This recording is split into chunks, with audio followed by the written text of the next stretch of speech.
But here's my take on this weekend. And he kind of mentioned it, right? Our weakest point so far to date has been getting the balls to the receivers consistently. Yeah, it's been special teams. Right? Well, yeah, I mean, special teams. Luckily, we haven't had any other issues with special teams the last couple of weeks, thankfully. Let's knock on wood, wherever the wood is. I knew you were going to do that.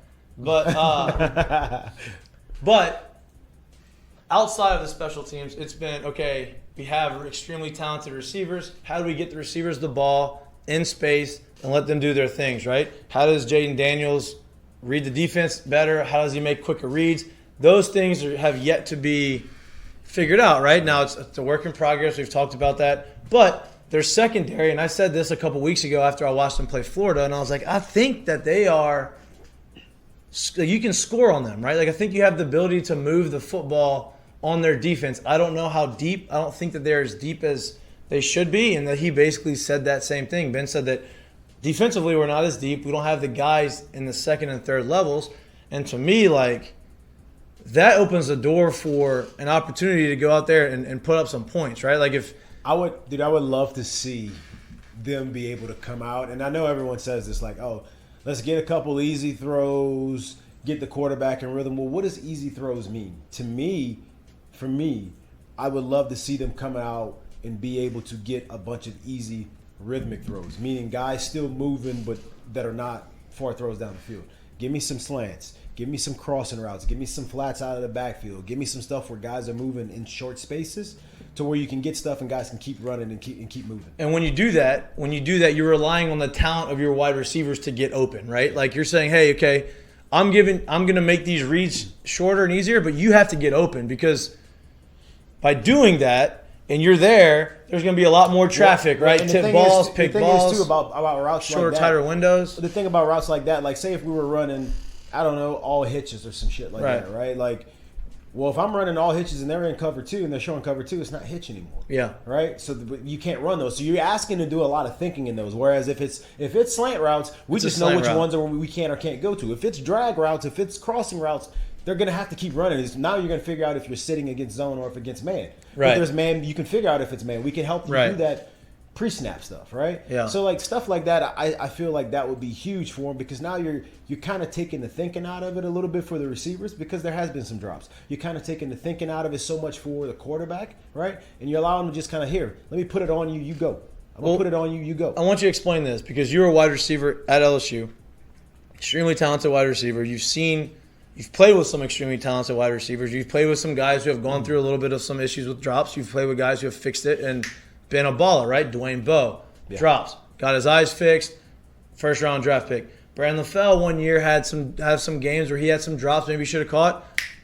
All SEC wide receiver, right? It just happens, part of the game sometimes. We were talking about, I was like, man, they had 9 recorded drops, and I put these in quotations because I don't think all 9 should have been considered drops. There's a couple of balls that, maybe more than a couple, that were off target. A lot were off target, but I would say probably 3, 4, maybe 5 of those balls should be caught, right? I know it's a little harder because they're off target, but then you said, well, here's why I think they were dropped, and I want you to explain that. So for me, when I sit there and I watch that many balls being dropped, I start to wonder where the guy's eyes are and feels are as they're coming out of these cuts. And that's whether they're running an in route, whether they're running a curl route, whether they're running a hitch. And the reason why I say that is because I can take it back to when I played, right? You had Matt Flynn who threw an unbelievable ball. You had Jamarcus who had an unbelievable arm, threw a very pretty ball. Broke a lot of fingers. You definitely got mine. Dislocated one of mine. And then you had Ryan Perrilloux. Now, make no mistake about it. He threw a very, very tight spiral. But Ryan had one speed, and he was throwing absolute rockets at you. Here's what's crazy about it, though. If he's throwing these rockets at you and they're not on the money, it's hard to catch. You're asking me, when I'm coming out of these routes full speed and people are trying to tackle me and I don't know where this ball's going, it's hard for me to catch stuff that's not – it's much like take it this way. If you and I are throwing baseball right now, right, and we're throwing and we're 60 feet apart and we're throwing balls hard, right, if you don't know where it's going, it's going to be really hard for you to catch balls and catch it clean and be confident and just stand there and catch.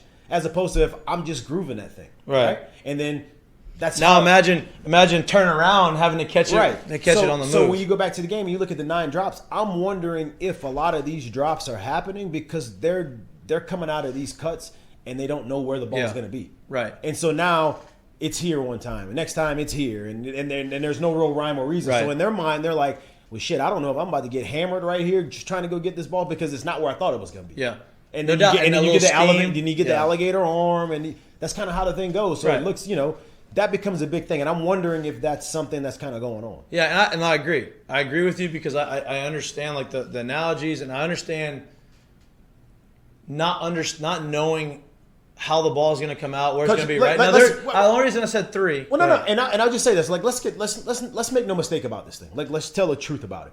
You ever watched Pro Bowl skills challenge and you watch the quarterbacks throw? You ever see him miss the short throws? Never. They're always right in the hole, right in this. And look, we're talking about pro quarterbacks. I get it. We're talking about this. We're not talking about go balls. We're not talking about go balls where you come out of the route and it's run under it and go make the play. We're talking about short throws within 10 to 12 yards where it's like, I need these to be in this area. Yeah. It can't always be here, there, and you want me to go get it. Look, I get it. Yeah, you're supposed to make the catches, right? And as a receiver, you don't feel good if you don't make the catches. Right. But there is some of that of coming out of breaks, and if you don't know where balls is, it's hard to make the play. That illustrated how good Jack Besh was. Like it's good because a lot of those throws that Jaden Daniels is making aren't necessarily on target, like you're saying, but his ability to be able to kind of adjust on the fly and be able to grab you a 3rd and 4, a 3rd and 6. Like that's what made him. Which is why we talked about that last week a little bit. Like, hey, these balls are outside the body, but he was snagging them, right? Like that's a tough thing to do. And it just feels like LSU is so out of rhythm when it comes to like. I don't want to say they're trying to force the ball to people, but the wide receivers, like, how can you blame them? Especially you, Jay Mitch. Like, how can you not be a little checked out whenever you go? Hold on. 8 of 20 for 84 yards. 8 of 20 for 80 yards. No, look, I understand that. I understand the checked out part, but like, and before you even get to this, like I mentioned Tim Tebow. Go back and look at the tape, bro. He threw some absolute ducks. You know who else threw ducks? That's in the Hall of Fame right now. Peyton Manning. Yeah, he did. But guess what? When you put it on the cash every time, it don't matter. I can grab it. And it's a catchable ball. But here's the only reason I bring up drops. And I'm not saying drops happen. I am saying drops do happen. It's part of the game. The 9 drops were probably a little bit of an aggressive number. I said that there's probably 3 or 4 that I had some issue with, right?